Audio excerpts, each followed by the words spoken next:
Hey, I have a serious question for you woodturners out there. Um, I know this down here is bass wood.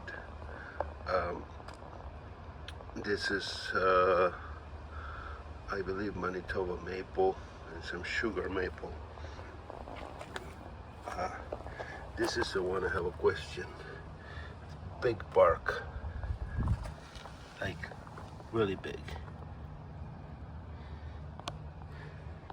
I got a bunch of this when the storm happened, and it was actually, it looked like walnut, but it wasn't, because I had just dealt with the whole tree, and it was a lot lighter when I picked up the same pieces of the same length.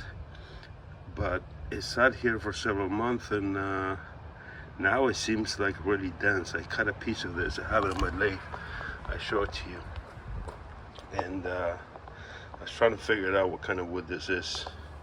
Anyways, this is a close-up of the bark.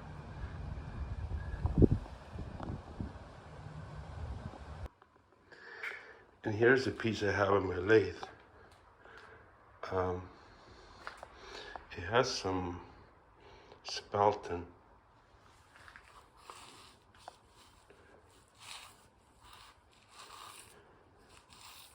And it's tough as nails. I mean, this has a pith. But I'm trying to figure out what that is. If you know, please leave me a comment.